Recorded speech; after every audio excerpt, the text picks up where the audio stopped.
Hey guys. This is What If Naruto Was Unforgiving. A banished Naruto is told he needs to return to the Hidden Leaf by an emissary of the new Rokudaime Hokage. His reaction isn't what you'd expect. Hit like and subscribe if you like this one, and also please check the author in the description. Let's start.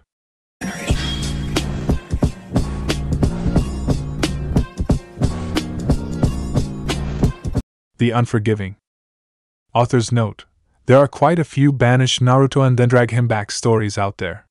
I have a few objections to the way most of them play out. Here's a short story as a response. Uzumaki Naruto felt the eyes on him as he walked from his field. He paused and tapped his sturdy shoe against a tree stump. Hours spent in the field could build up quite a muddy crust. He breathed in and out a few times. Yes, there were 5 watchers. 5. A mere 5 watchers. He continued back to his small house. His network of informers had told him this day was coming, but he hadn't expected it to be this soon. To send only 5, it meant Konoha didn't know who he was now. They didn't understand what he could do. They had totally ignored him for the last few years, giving him a chance to thrive. They viewed it as him fading away. He thanked the unmerciful Kami as time to get ready. If he was nothing else now, he was ready. For anything. Especially 5 idiots staring at him from the forest outside his farm. He suppressed a smile as he entered his home and shut the door. He spent a few moments preparing instant ramen once he entered his home. He hated the stuff normally, now that he had access to a wide range of fresh food, but he was putting on a show for his watchers. After all, Uzumaki Naruto loved ramen and hated the 3 minutes needed to cook instant ramen. That was all anyone seemed to remember about him. They didn't know anything else, and Naruto had no intention of tipping them off. Wouldn't his watchers experience surprise when they learned that Naruto had changed, had grown? He went to bed a few minutes after the sun set. It was midsummer, and sunrise came fast to a farmer. Plus he wanted to give his watchers more time to work up their courage. He placed mental odds, 1 chance in 3, that his watchers would become his would-be abductors this evening. Naruto woke just after 2 in the morning. His watchers were trying to enter his home. The blonde ninja rose from his bed and wrapped a robe around his bare torso. He picked up a special package of samban and stepped without a sound from his basement bedroom. He ghosted up the stairs. He didn't even need the feedback from the ceiling arrays all over the house to tell him there were only 5 intruders. He could hear them, he could smell them. Once he got to the main level, he'd be able to see them in the dark. That wasn't to say that the ninja invading his house weren't good. No, not at all. Mato Guy, for his oafish off-duty behavior, was all business when on assignment. His student, Hyuga Niji, was as taciturn as always. The other 3, obviously skilled at masking their chakra signatures, were experienced jounin. Naruto didn't recognize them by smell, but Konoha had had over 300 jounin when he'd been banished. That was 6 years earlier. People came and went in the ninja world. It was one of the very few truths that always held. In 6 years, even Konoha could find and mold some new talent. Not everyone was held to an impossible standard by incompetent politicians. Like council elders who expect a basically raw genin named Naruto to perform a retrieval task without injuring a fleeing ninja who was unwilling to stop flinging around assassination jutsu. Of course Sasuke was going to get injured. Sasuke had a few shredded muscle in his arm and upper chest and a few broken bones. The medic corps had him back in top shape within a week. The whole hearing had been a farce, and Tsunade had just frowned the whole time. Even if people had objected to the show trial, no one had argued for him. No one had defended him. Banishment, as hard as it was to accept, was actually the best thing to have ever happened to him. Freed from a hateful village, freed from well-meaning, if ineffective, Iruka, lazy and uncaring, Kakashi, and powerful if easily distracted, Jiraiya, teachers, Naruto had had to learn on his own. He had had to question what he really wanted after the tantalizing apple of the Hokage role was gone. Now, Konoha was back for good or ill. He wouldn't have it. Was he to be blamed that Sasuke escaped again a few weeks after Naruto's banishment? Or that Sasuke's broken body had been found in Rice Country? Naruto had been in Spring Country talking with Princess Yuki when all of that happened. Of course, even a daimyo's word wouldn't be enough for people who weren't interested in the truth. Konoha had just ended the unofficial truce Naruto had declared with them. This breaking into his home was an overt act done by known Konoha ninja. They would pay for their actions 6 years ago, and for their actions this day. Naruto stood still on the top stair and listened. 2 ninja were in his kitchen, just past the door in front of him. 2 others were in his guest room. The last one had gone outside, to keep watch? Or to cause mischief? It was hard to tell what a ninja might do on any given day. Naruto pushed the door in front of him open just an inch or two. The well-oiled hinges gave nothing away. He withdrew 2 senbon from the package, pulled back his arm, took a breath and checked his aim, and then released the thin needles through a crack in the door less than an inch wide. Naruto was in motion before the needles reached their targets. He had 2 more to deal with inside his home. He was in a narrow hallway before he heard the thuds of 2 falling bodies. The nose was just enough to bring the ninja out from his guest room. 2 more senbon found their targets, the critical nerve clusters of would-be assassins. A few moments later, Naruto determined where the 5th ninja was. He was attempting to stage some kind of an accidental fire near Naruto's home. Naruto left the senbon alone this time. He climbed through a window and stepped from stone to stone in his garden. He had purposefully kept a rather noisy selection of plants, dry grasses that crush underfoot, for instance, in the space surrounding his home. The only way to move silently around this space was to know precisely where the paving stones were. Naruto ran this course and others like it a few times a week to keep up his skills. As he stepped off the last stone, 10 feet from the window he'd exited, he bent down and pulled a sharpened stone from the ground. 4 hostages were plenty for interrogation purposes. Anyone attempting to set fire to his home wasn't worth keeping around. A moment later, the distracted ninja, frustrated at the light wind that kept extinguishing his matches, didn't even notice when a 6-inch segment of stone entered the back of his skull. He flopped over dead, the fire he had been working on unconsummated. Naruto bent down and turned this ninja over. He removed the man's obscuring mask. The blonde ninja didn't recognize his victim. He couldn't understand why someone would be so eager to set an innocent man's home on fire, but justice, in this case, was served. Naruto lifted the bulky ninja and carried him to an outbuilding where he normally kept a few head of cattle or some sheep. At present, the building was empty, save for a cooling corpse. Naruto spent nearly an hour getting his 4 guests ready for their interrogations. He maintained a soundproof room in his basement for tasks such as this, a rather sad commentary on Uzumaki Naruto's life post-banishment. He had entertained several Leaf Ninja over the years. Some claimed to be serving the betterment of society, but without authorization, when they came. Others refused to answer, refused to react much at all. It had taken Naruto some time to puzzle them out, but he determined them to be a special sub-branch of the village, an old institution called NE. Still other ninja were hired by Konoha civilians or council members, some from recognized villages, some from unaffiliated clans, some missing ninjas from Cloud or Mist. The first glowing embers of dawn were in the gray sky when Naruto woke his first subject, an aging jounin called Mato Guy. Wa! Uzumaki Naruto? The leaf jounin had lights focused on him, and could not see if his target was in the room with him. The man, for his ridiculous attire, did recover well from disorientation. I am here. Now, tell me, Konoha ninja, why you have entered my home this evening, why one of you attempted to set fire to it. A scowl appeared on the leaf jounin's face. That was most unyouthful. I did not know that anyone would do something so. The mane struggled for a word that wasn't related to youth. Tell me why you are here. To recall you to service, Uzumaki Naruto. The council. At that word, Naruto threw a senbon and struck a pain cluster in Mato Guy's arm. The jounin did not scream, but his face showed a momentary disruption as he struggled to adjust to the pain and not react. You would do better to speak only of yourself. The council banished me 6 years ago. They told several people in the village that they expected me to die without the protection of the Hidden Leaf Village. I have no fondness for that bunch of shriveled husks. The council, as you call it with reverence, is a subject you do not wish to resurrect with me. Madogai bit back the pain and said, Naruto, you must stop this. I must bring you back and see to your re-enrollment in the ninja force.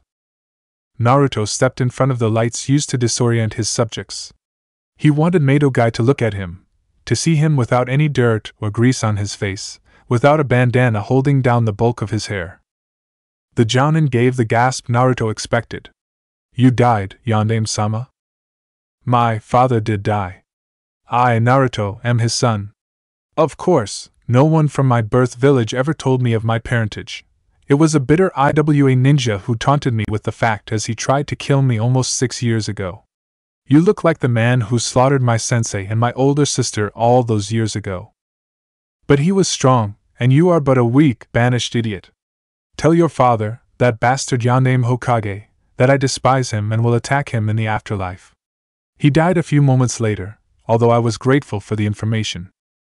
So, Madogai, tell me why I would return to the village that I grew up in, that my father ruled, and that banished me. Guy just stared. There is no good reason, is there? It's someone's whim to recall me. To lift this banishment, to drag me back to your pissant village. Obviously, I have my own opinions on this subject. But I will permit you to tell me why you think I would even be interested in returning. I did not know, Naruto-sama. I did not know. But it is all the more reason why you must return. Must? Naruto's voice sounded bland, but those few who knew him recognized the danger lurking inside his question. The taijutsu specialist nodded vigorously. Yes, the new Hokage has recalled you. Oh, what happened to the last figurehead? Madogai looked troubled. The Godaime succumbed to alcohol poisoning. Naruto snorted. He had heard that already, but it sounded so odd for an acclaimed medic ninja to die from something so stupid even if she did drink like a fish. He didn't believe it was the true cause of death, just that it sounded plausible to anyone who'd ever heard of Tsunade's personal habits. She'd sold her soul to that council years ago, them using some threat or other to keep her pliant, and now she was dead by one of their hands. Plotters have no place in civilization. When discovered, Naruto believed they needed to be ruthlessly dealt with, and ended. And who is this new Hokage? The council elders selected a ninja called Ukawa Taizen. It's not a famous name, Naruto said. No, the new Hokage spent his entire career in the ANBU. Naruto nodded. He filled in the blanks for himself. This ANBU had been any. The old ninja Danzo was too useless to become Hokage, but he lived long enough to place an adherent into office. Did this new Hokage tell you why I was being recalled? To protect you. A grim smile lit up Naruto's face. Protect? Me? I think not. It is true, Naruto-sama. The Akatsuki are still moving, trying to collect, well, trying to do unyouthful things. Naruto smiled. The word unyouthful was so odd, but it fit this strange man perfectly. He was nearing his 40th year of age, and still judged everything by its youthfulness. I have no fear from the Akatsuki. Indeed, I suspect I'd be in more danger from your new Hokage. A gasp emerged from the Jounin. What an unyouthful thing to say, Naruto-sama. He sent me out to assist you, to bring you back to safety. Naruto assessed his target for a moment. Was he lying or was he that oblivious? Madogai, you claim to have a rivalry with my former Jounin sensei. Did you never hear his admonition to look underneath the underneath? No, I suspect you're a more straightforward person than that. If you can't see the world for what it is, I cannot change out your eyes for you. I do not understand.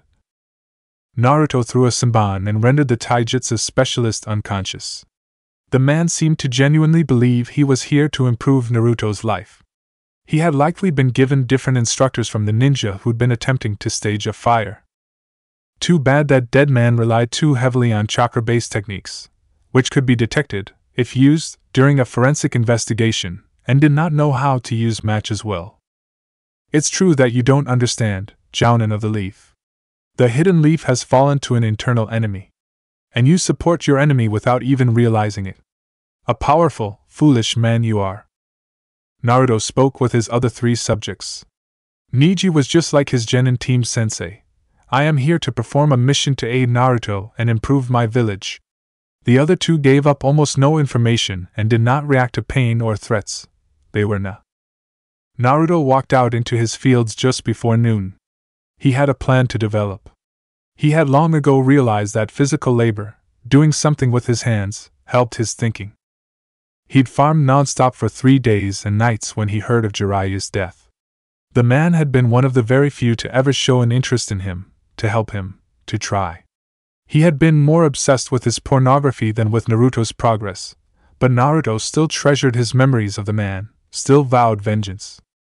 Naruto could realize the man's failings and still mourn what might have been at the same time. Jiraiya had been a final important connection to his father, to what life would have been without the Kyuubi's attack all those years ago. He spent 2 solid days and nights out here after Itachi and Kisame finally tracked him to this location. After he met 4 of Pain's bodies, and heard how Pain was a student of Jiraiya and had mocked his sensei even after killing him, he cut down a large patch of forest and put in new vegetable gardens. That had taken 5 days and nights. Now, he needed to decide what to do. Konoha had become even less friendly. The useless old lady he'd helped convince to become Hokage was dead, someone more useless and corrupt was now in power. Konoha had proven itself no longer a bunch of backstabbing assholes. No, they had just moved themselves into the enemy category. The unofficial truce was destroyed by their action. It's one thing to send anonymous Nefadder. It's something else to send 2 renowned taijutsu specialists like Guy and Niji against a banished genin well known for his lack of taijutsu skill. They were enemies now. Uzumaki Naruto did not treat his enemies well. He worked well past sunset in the field. He worked past the rising of the full moon. He worked until he finally recognized Du collecting on his rake and hands. He had a decision. He walked into his storeroom and pulled a vial of a hypnotic drug he'd learned how to fashion from a grass ninja 3 years ago. He had some suggestions to make to these Konoha ninja. Mato Guy dragged his dead and half-dead teammates back to the Hidden Leaf village. Niji was blind in one eye. The one called Baumera had a wound on her leg that reopened once every few hours. One of the 2 who hadn't volunteered any name was without an arm, the other was dead. It took him an hour to move 2 miles with so many wounded companions.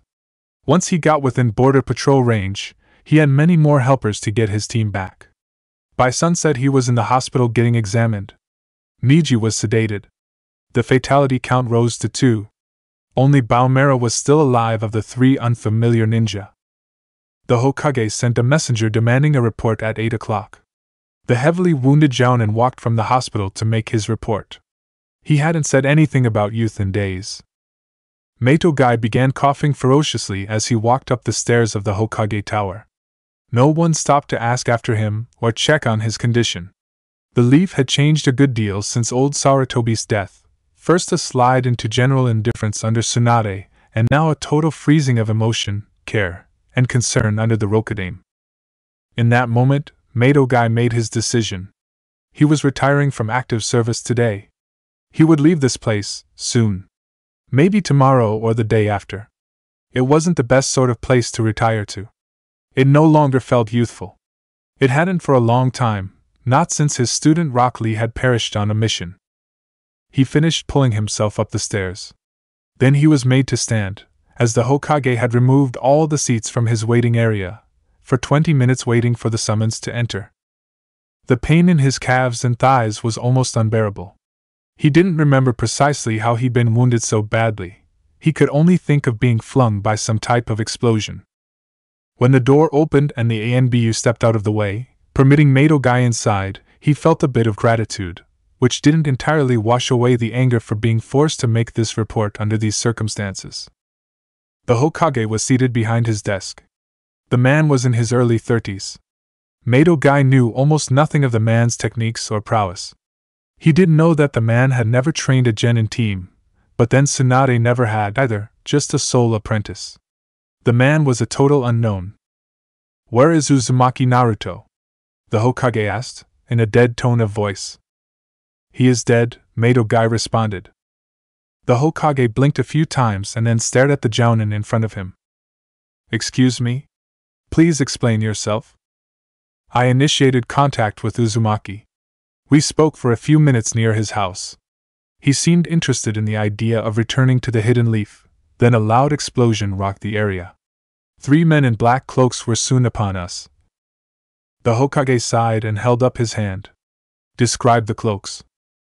Identical to what Uchiha Itachi wore. The Akatsuki cloak. What happened? I was clubbed by a massive sword. Everything else, I don't know what happened. Niji told me that one of the ninjas summoned other ninja, perhaps clones of some sort, and leveled everything. The one who clubbed me unconscious with the sword ended up blinding one of Niji's eyes. He didn't see much at all since the pain of losing half his Byakugan, while active, drove him unconscious. And Uzumaki? You're sure he was killed? I found the remains myself. I had thought the Akatsuki intended to capture, not kill, him. The Hokage muttered. In the midst of combat, it's unclear whether anyone can really be that precise. The Hokage frowned and nodded once. I will record this as a mission failure then. The council will wish to discuss this disaster at a later date before you resume your duties. This will certainly be a dark spot on your record, Jounin. I understand, Hokage. I offer my resignation. The Hokage looked surprised for a brief moment. Then he gave a single, measured nod. Accepted. Your career is over as of today. You will be responsible for your own medical bills as of tomorrow. I understand. Madogai bowed and then left the office. He felt much better. He was done working for this Hokage. He felt severe pain as he walked out of the secure floor and down the stairs. He didn't care. He no longer thought about the Hokage or about being a ninja. That was the past. He was so focused on his new future, Madogai did not notice when a secret door popped open and an elderly, crippled man stepped out and began to speak with the Hokage. 1 week after Madogai left Konoha, a tall man wearing a black cloak with red clouds on it approached the main gate. The 2 Chunin on guard duty saw him only 100 meters out and sounded the alarm. It was too late. The stream just inside the village walls was filled with water elemental sharks. The ANBU who attempted to come out and aid the Chunin at the gate died. The Chunin died when a massive sword shaved off the tops of their heads. From the south a massive explosion rocked the walls of Konoha. A crazy, laughing blonde riding a bird of some type lobbed bomb after bomb. Buildings and people exploded. Very near to the center of the village, near the Hokage Tower, 2 ninja dropped the illusions they wore. One began swinging a massive, 3-bladed scythe. The other began using unusual elemental attacks. From the west, a female blonde ninja made a series of hand seals. Then 5 other ninjas, of all different shapes and appearances, shimmered into view. One leveled a 100-meter section of village wall and housing. 100 civilians and a few ninja died in less than a second. All across the village, the Akatsuki, even the reputedly defeated and killed members, wreaked havoc. Uchiha Itachi let loose his feared black flames in the market district. A woman who commanded paper like it was sentient walked straight inside the Hokage Tower and killed everyone she came across. The puppet user used a mass of puppets to pull every child from the orphanage before setting it alight with all of the adults locked inside. He left the children unharmed before moving off to do battle with the newly arrived ANBU squad. Inside the Hokage Tower, the paper user was joined by the scythe user and his stoic partner. It took them less than a minute to find the Hokage.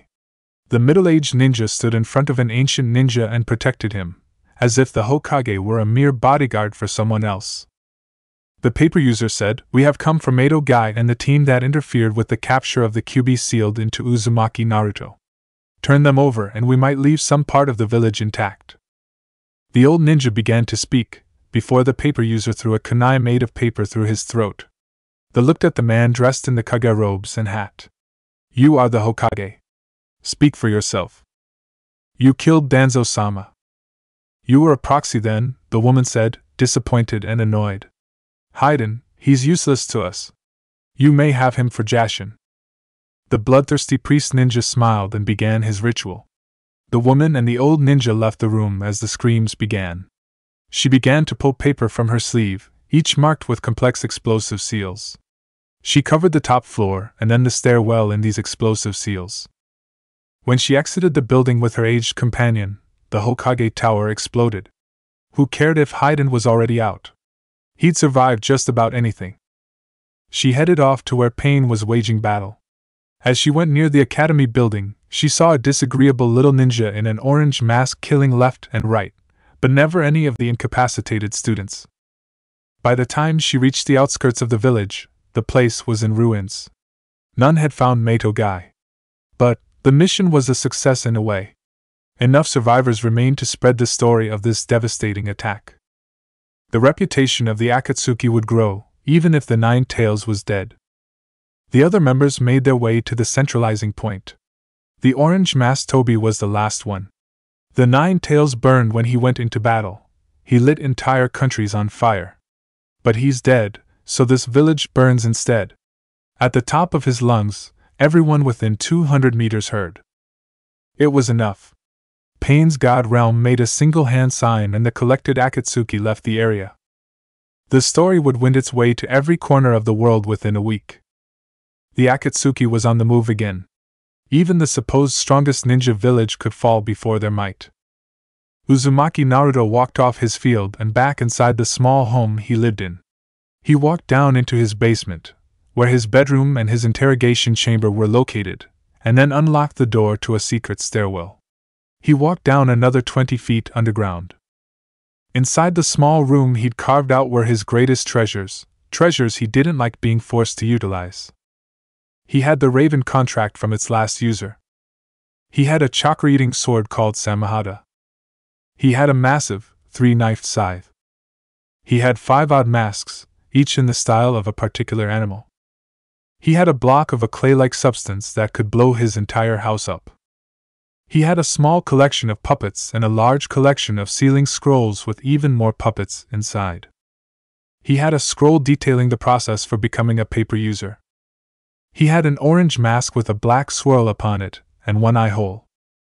He had a collection of piercings, enough for 6 bodies, that he kept in a special crystal bowl. He had 50 or 60 other mementos from important dead foes. He learned from those he fought, from those who attempted to kill him. He took from them their techniques, their skills, and their reputations. Akatsuki was dead to a member. But it was more fearsome, more alive now than it had ever been. Naruto had more surprises in this secret room if he ever needed them. He pulled a scroll from his dirt-stained jacket. He swiped blood over a seal and out fell an orange-jacketed book and a cloth mask, his newest acquisitions. It had taken his shadow clones he'd left behind as scavengers some time to acquire these items.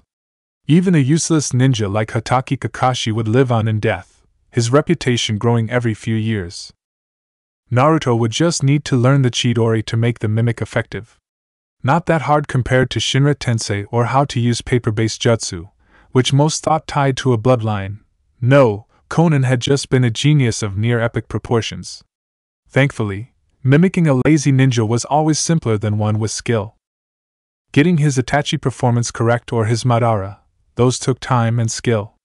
Even Kisame took nearly 3 months to master. Kakashi would take a long weekend. Naruto turned around and climbed the stairs. He sealed up his hidden room and went to fix himself some dinner. He'd steamed some vegetables he grew and a fish he'd caught.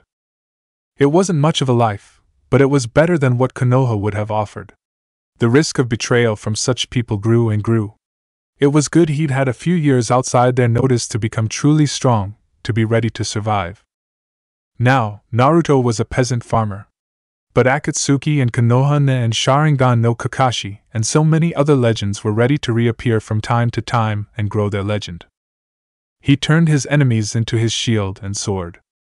Naruto would remain a peasant farmer, and the world would explode from time to time when the Akatsuki destroyed a village or when Hatake Kakashi visited a village in Earth Country to level it. Safety and obscurity. Naruto used his chopsticks to lift his steamed fish onto his plate. His vegetables would take a few more minutes.